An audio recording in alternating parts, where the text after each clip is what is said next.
कर दिया था 39 नंबर का, और उस 39वें संविधान संशोधन में इंदिरा गांधी ने अपनी पूरी पावर का इस्तेमाल करते हुए राष्ट्रपति, प्रधानमंत्री, स्पीकर, वाइस प्रेसिडेंट, इनके चुनाव की जो प्रॉब्लम है हम लोग सर्वोच्च न्यायालय ले जाते हैं ना, वहां से खींच करके उन्होंने कहा कि नहीं, इन पर जो भी कानून बनाना होगा वो पार्लियामेंट बना देगी।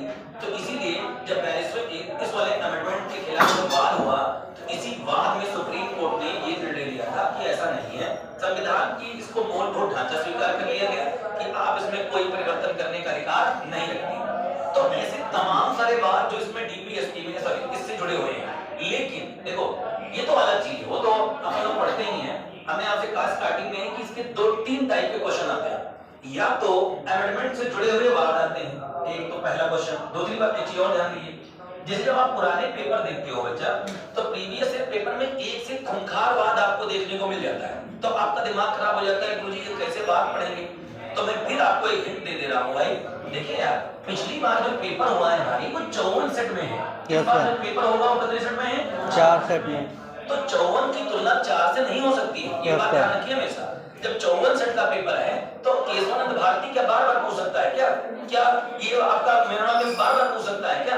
तो जब बार बार नहीं पूछ सकता है तो इंपॉर्टेंट वाद तो 20 से 25 जो है, और 20-25 वाद के अलावा जितने भी वाद हैं, लगता है सब अपन लोगों के लिए क्या है, नए नए ही।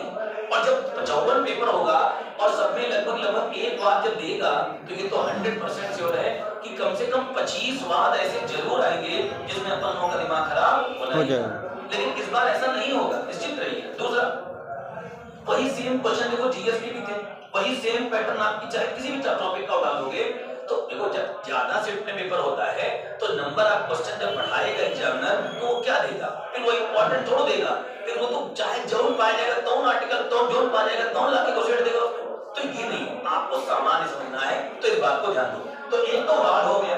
दूसरी चीज, इसकी मूलभूत प्रक्रिया जो अमेंडमेंट की प्रक्रिया होती है, इससे जुड़ा हुआ क्वेश्चन अपडेट कर सकता है। और तीसरा चीज, प्रमुख जो भी आपके वहां जो भी अमेंडमेंट हुए में, जैसे उस दिन मैंने 106 और 89, 65 और 104, 105, 106, 89, 65 मैंने 5 आपको वर्कशीट में दिए थे कि ये वाले अमेंडमेंट आपको अपडेट करना है। तो जैसे इन 3 टॉपिक को अगर ढंग से कवर कर लिया जाएगा, तो मुझे लगता है कि संविधान के अगर 1 से 2 क्वेश्चन इस टॉपिक से अगर बन गए, तो ये दोनों क्वेश्चन आपके कवर हो जाने चाहिए, इसके बाहर नहीं आने चाहिए हमारे हिसाब से, है ना।